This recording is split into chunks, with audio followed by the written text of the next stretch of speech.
What? I'm reading Emily Dickinson, we're going to read number 694. The heaven vest for each in that small deity. It craved the grace to worship some bashful summer's day, half shrinking from the glory it importuned to see till these faint tabernacles drop in full eternity. How eminent the venture as one should sue a star for his mean sake to leave the row and entertain despair. Clemency so common we almost cease to fear, enabling the minutest and furthest to adore.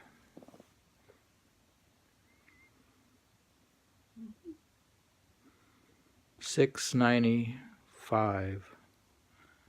As if the sea should part and show a further sea, and that a further, and the three but a presumption be of periods of seas, unvisited of shores, themselves the verge of seas to be, eternity is those.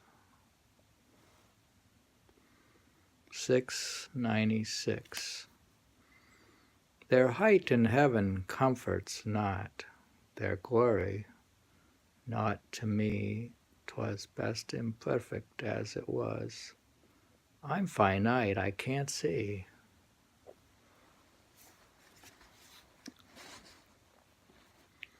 The house of supposition, the glimmering frontier that skirts the acres of perhaps, to me shows insecure. The wealth I had contented me.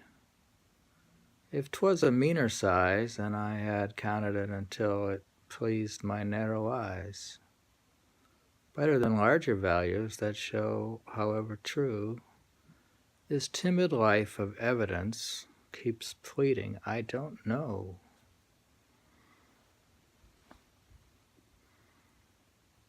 $6.97.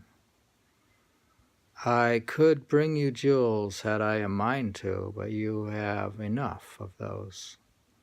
I could bring you odors from St. Domingo, colors from Veracruz. Berries of the Bahamas have I, but this little blaze flickering to itself in the meadow suits me more than those. Never a fellow matched this topaz, and his emerald swing, dower itself for Bobadillo, better could I bring. 698. Life is what you make it. Death we do not know. Christ, acquaintance with him, justify him though.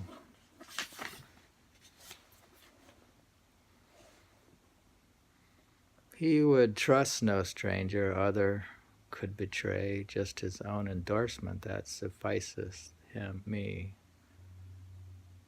All the other distance he hath traversed first, no new mile remaineth far as paradise. His sure foot proceeding, tender pioneer, base must be the coward, dare not venture now.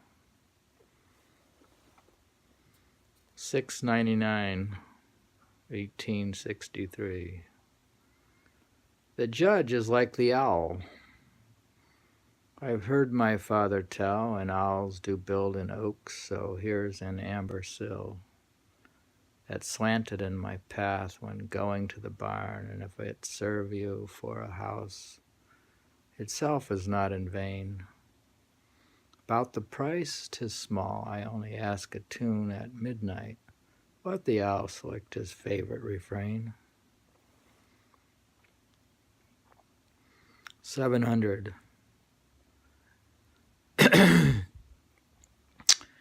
You've seen balloons set, haven't you? So stately they ascend. It is as swans discarded you for duty's diamond. Their liquid feet go softly out upon a sea of blonde. They spurn the air, as 'twere too mean for creatures so renowned.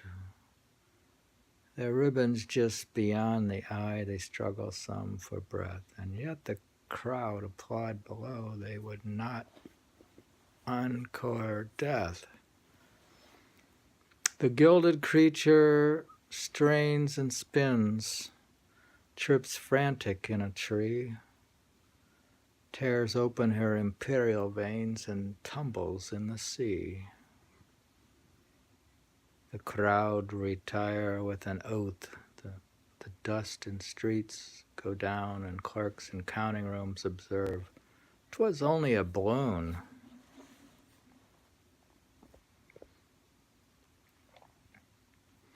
$701.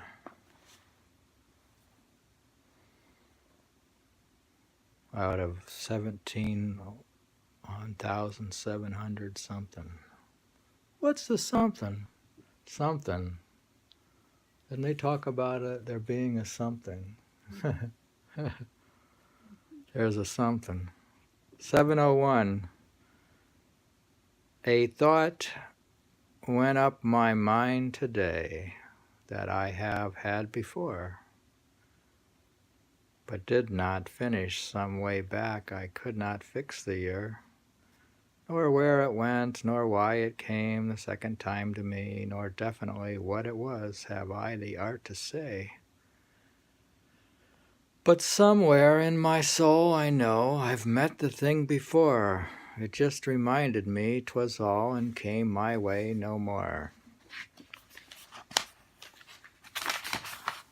End of poem. 702. A first mute coming in the stranger's house, a first fair going when the bells rejoice, a first exchange of what hath mingled been for lot exhibited to faith alone. 703. Out of sight? What of that? See the bird reach it. Curve by curve, sweep by sweep round the steep air. Danger? What is that to her? Better 'tis to fail there than debate here. Blue is blue the world through, amber, amber, dew, dew. Seek friend and see. Heaven is shy of earth, that's all. Bashful heaven, thy lovers small hide too from thee.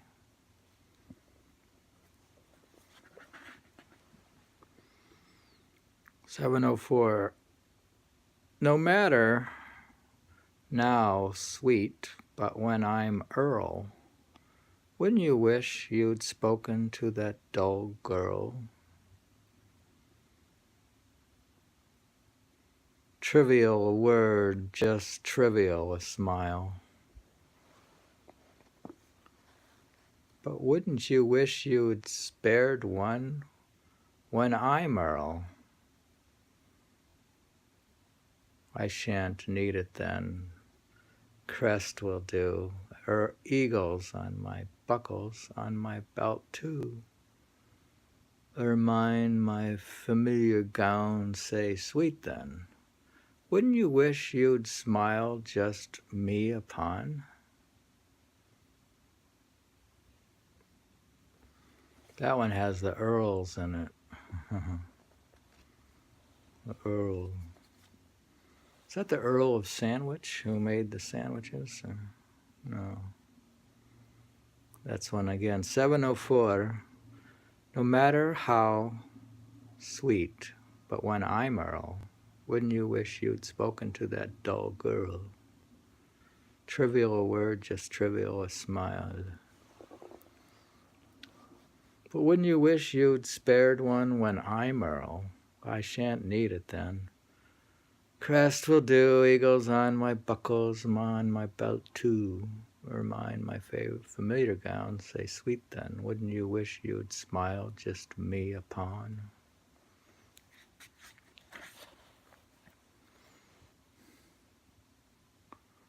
"7:05, suspense is hostiler than death. Death, though so ever broad, is just death and cannot increase. Suspense does not conclude, but perishes to live anew, but just anew to die, annihilation, plated fresh with immortality." 7:06.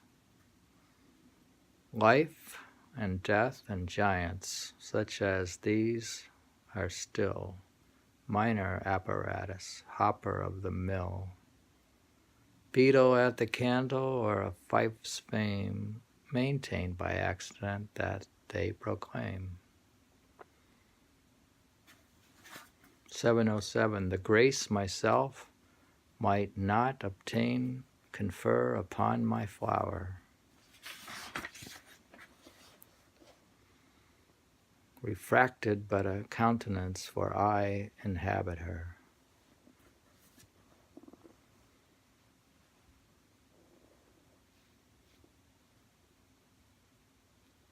"7:07.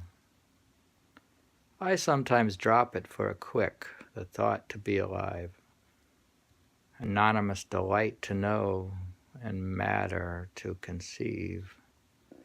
Consoles a woe so monstrous that did it tear all day without an instant's spit.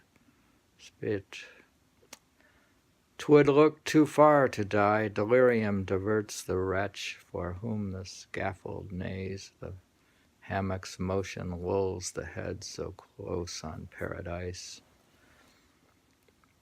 A reeve crawled easy from the sea, eats off the brittle line. The sailor doesn't know the stroke until he's past the pain.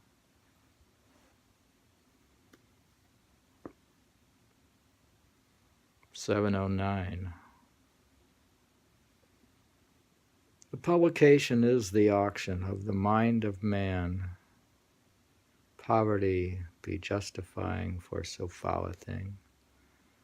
Possibly, but we would rather from our garret go white unto the white Creator than invest in our snow.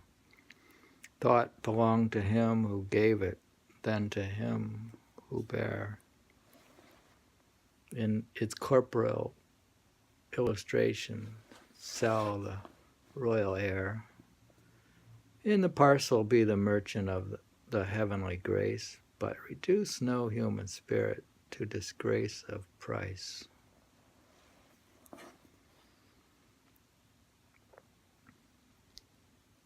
"7:10.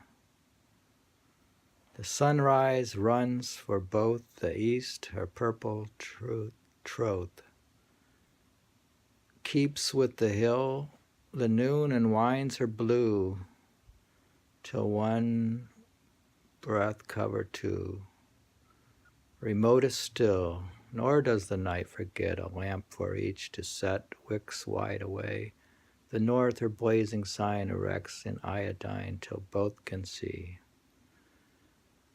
The midnight's dusty arms clasp hemispheres and homes, and so upon her bosom one and one upon her hem both lie." Readings from Emily Dickinson, 1863, up to 710. Very good.